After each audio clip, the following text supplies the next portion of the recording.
Hey folks, this is Clayton Collins, your host for the Housing News Podcast and the founder and CEO at HW Media. Today's episode was one of those podcasts where I should have blocked my calendar for 2 to 3 hours. I was watching the clock tick as we got closer to 60 minutes. And I knew our guest, Mr. Marc King, the president of Keller Williams, had a meeting coming up, and I had to push along. So we got everything we could into an hour-long interview. We give you a little preview of the RealTrends rankings for 2022, the list that launches tomorrow. This is a monumental year for RealTrends rankings. We're seeing some big movement in the top brokerages, and Keller Williams has a pretty prominent spot on that list. This conversation with Marc doesn't just talk about their prominence in our rankings. I promise you that. We go into leadership, we go into technology. We talk about the strategies that Marc and Gary Keller are employing to grow their organization and how they're thinking about the organization in 1 year, 10 years, 30 years as they plan for a future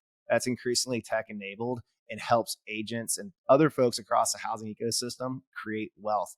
I hope you enjoyed this episode with Marc King, president of Keller Williams. So when you run a business that it's heavily driven by recruiting and bringing new and existing agents into the business model, you're bound to inherit and attract people with different preferences and experiences with tools. Yep. So I imagine you have agents that are coming in that are Moxie fans to the core, like can't do anything without KV Core, and then you have others who are like, I don't know, Marc, like tell me what you want me to use. And so how do you manage some of the different technology preferences of agents?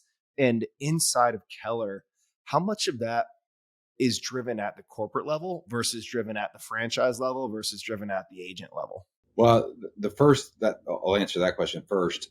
We built all of our technology with the help of agents. We had 2,500 agents. We call it our labs process, help us build our technology. But you're right. I would argue there were two mistakes that we learned from early on with tech. One is that if you ask enough of us what we want, we can't agree on a lot of things. And so what you end up doing is creating technology for what we would call edge cases. So, I like to have a database. I like to communicate it, but on Thursdays, I want it to do this. And, if the wind's blowing out of the east, I want it to do that. And so because of that, you can get lost in the edge cases. And I think we were guilty of that early on because we wanted to try and appease everyone. And until you get alignment from everyone, which I don't know that we'll ever have, it's really hard to do. And so we went really wide in the beginning. The second piece, which plays into this, is that we were very much a closed architecture. We were very much going to serve all people with all things and do all the things. And that is a very expensive, I can tell you personally, it's a very expensive and very long, arduous process. So by bringing Chris Cox in and the team he's assembled as our CTO, one of the things that we've really gotten good at is being able to plug other technologies in. So whatever your preference is, whatever you want to use, you're welcome to use it, and you can plug it straight in through API to our technology, so that our technology also runs our brokerages, and again, we're open book. So if you want to track your net worth in our technology, you can do that, because part of our vision is to make sure that we're helping people become wealthy. And so, we're coaching to the whole person. So if you want to plug any other technology in, you can, and you can forecast and predict, some of the analytics that come through right now. 34,000 people actively engaging in this technology on a daily basis, and 3.4 million unique visitors coming to our website every month. And I can give you all the numbers, but as we think going forward, you have to ask the question, what does the business look like 10 years from now, 20 years from now, 30 years from now? When I'm long gone from this role, I intend to leave this place better than I found it. And whoever follows me will have to pick up that torch and carry it on. So when I think about what the future of this business looks like, I'll go back to something that we talked about probably in 2017, 2018. And that is, for a long time, the jury was out on whether or not the consumer actually saw the realtor as a trusted fiduciary or if they saw them as a functionary. And the examples I would give you is, ironically, Rich Barton, who helped create Expedia, learned that the travel industry, the consumer thought the travel agent was more of a functionary than a fiduciary. And so you saw Expedia kind of take over that industry, and you see the decline of travel agents and the decline of earnings of travel agents, that sort of thing. Conversely, LegalZoom didn't put attorneys out of business. When people are on trial, you don't want to go to the interweb and figure out how to defend yourself. You're still going to hire the best possible human being you can, and the fiduciary who's going to help support you and defend you. And I think that the consumer is still saying that we see real estate agents more like attorneys than we see them like travel agents. And no offense to any other profession, because ultimately the reason that we're saying that we're entering the consumer age, the consumer will decide what our industry looks like, right? It's if you don't have amazing consumer relationships, which is why agent count matters. It's why our technology matters. You can't outsource those relationships. And so, we believe going forward that the agent being able to be enabled by their own technology and protect their own data, and the predictive analytics at the largest scale gives the agent an advantage over everybody else. Absolutely. I cringe when I see content or people talk about ChatGTP or like other automation solutions replacing the loan officer, replacing the real estate agent, where the real focus really needs to be on how technology and automation helps people operate at their highest and best, and removes them out of tasks that they might not be, the best at, or like they don't need, it's just pure process and admin. And I think that's where technology has the biggest opportunity to keep changing the housing industry for the better. Ultimately, God, and I spend a lot of time on the mortgage side of the house, and what we're seeing in mortgage right now is this massive overhiring, massive cleansing, and job reduction and reduction in force. And there's a point where the industry needs to build a more elastic and tech-enabled ecosystem that can ebb and flow with the size of the market and the existence of refi or the non-existence of refi. But ultimately, that same concept applies to real estate. And there will be markets where agents can, on average, even though we know the average agent doesn't exist, sell 6 homes a year instead of 3 homes a year. And technology needs to enable that person to operate in any market cycle. So I feel like when you talk about open architecture, that is a nod to the fact that there are technology solutions, innovations that help agents become more efficient. And in a closed architecture ecosystem, not even like Keller, but like any business that's closed architecture, you do kind of limit your people from testing and playing and iterating with the most innovative solutions out there and finding the tools that work for them. Yeah, and I think you're spot on. The technology that's most valuable to the agent is the one that they'll use and engage with every day. It's the same with database, and the challenge is I still would love to have a debate on how much technology actually does lever an agent, and I know there's some things that are great and some things that turn out not to be so. Things like lead generation are very costly in the tech space, and so you end up giving a huge chunk of what you earn to do your job to someone else for doing the one thing that should be inherent to you doing. So I would argue that if the technology leverages the functionality or the functionary tasks of a real estate agent, and there are a lot of those, that's awesome. It's great. You're more efficient. When the technology starts to kind of step on your toes over here in the fiduciary lane, that's when not only does it not become more efficient, but I would argue becomes very costly. So things like, building a database rather than, buying a lead, for example, are so much more valuable and so much more lucrative for the real estate agent, and honestly protect their margins as they go forward. Things like, communicating in a very human way, I don't think can be outsourced. So you think about we've actually broken down the 186 tasks of a real estate agent, and there's only 5 or 6 of them that are true important for you to do.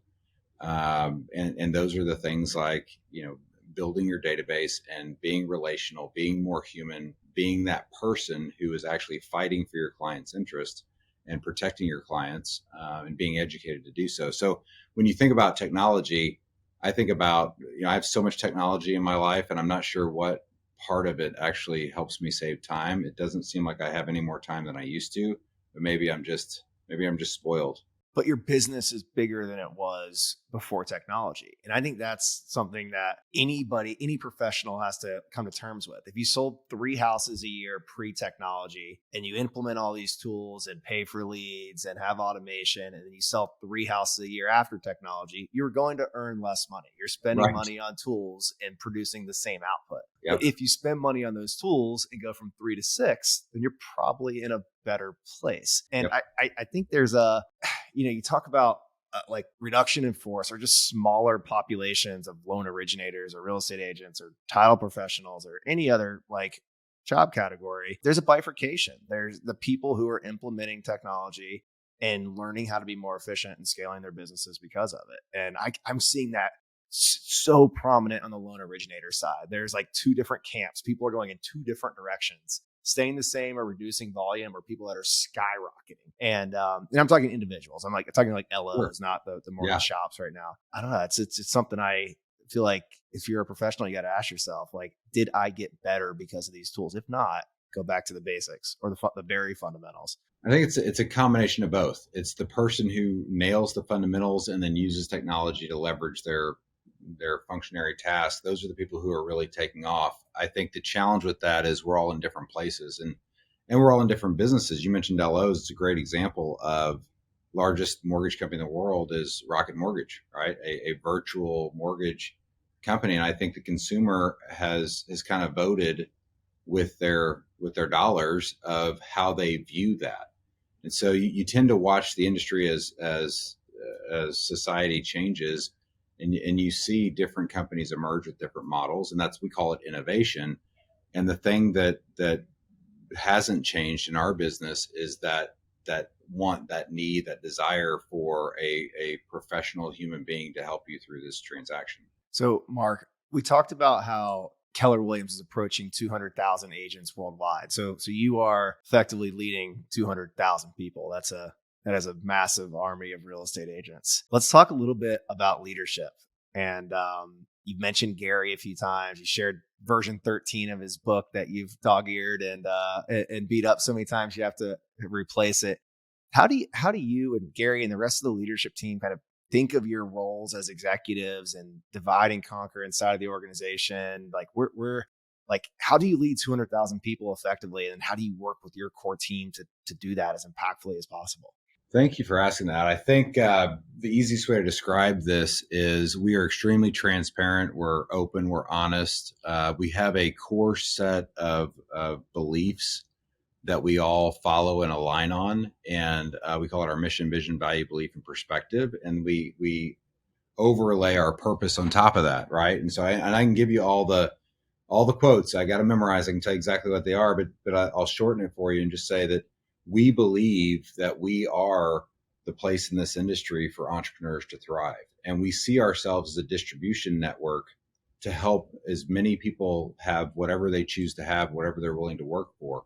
If you think about it this way, and this, not to cheapen the brand at all, but if you think I think of Keller Williams as a massive distribution network. And we have a lot of examples of agents who solve problems for other agents and then put that product on our shelves all across the country, now all across the world.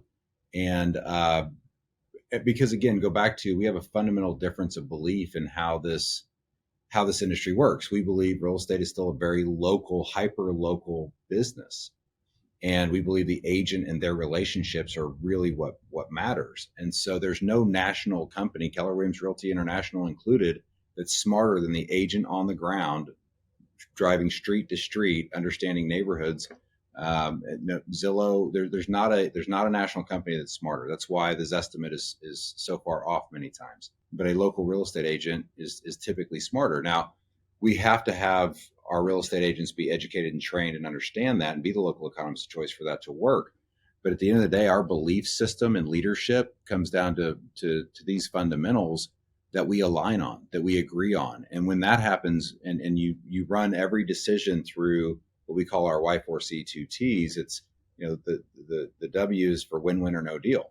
And that usually helps you make 90% of the decisions. And then you got integrity, do the right thing. You got customers always come first. I won't recite them all for you, but we all agree and align on that. These are the founding principles, kind of the pillars of our culture.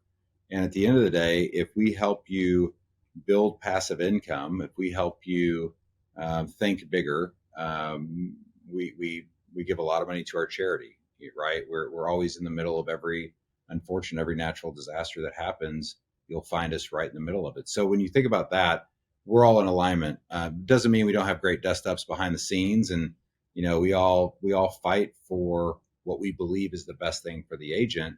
And at the end of the day, we walk out of that room. And the cool thing about this team is you'll never know who is on what side. Whatever decision, including Gary, whatever decision we make, we're going to make as a team. The side note on that, having such a visionary founder in that group who was a real estate agent and then was a brokerage owner and done all the things matters. And it matters because, I think Gary Keller might be, and I'm not just saying this because I work for him, but he might be the smartest human that I've certainly in this industry I've ever met or heard about.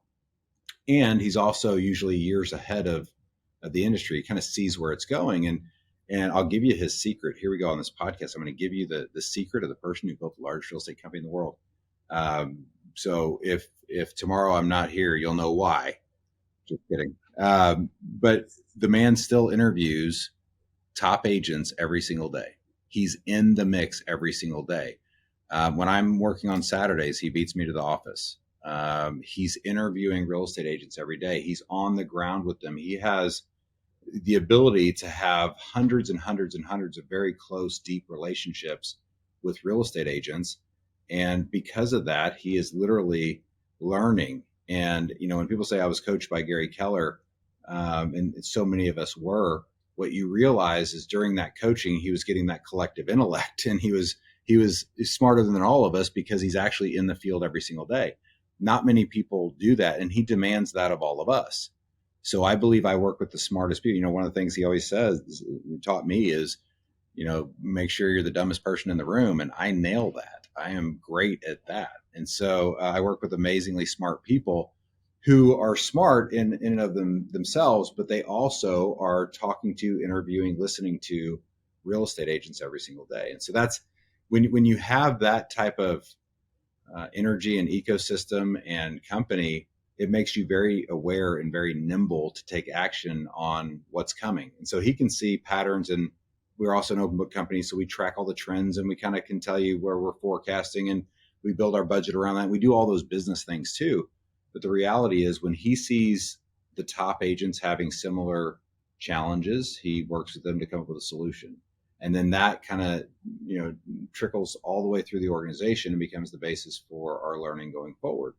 It took me years to catch up because he's got so many of these ideas that are 10 years, 20 years down the road. In fact, a lot of times we'll launch something at Keller Williams that everybody thinks we're crazy to launch, and 5 years later, everybody's doing it. This whole idea of expansion came from a mastermind with Gary starting back in the mid 2000s. And it was the idea that an agent could do what they do at a local level at a very high level, and they could move to the town over and do it again, and the town over, and the state over, the state over. Today, we have teams that are in almost every state. We have, and here's the other thing that I would tell you.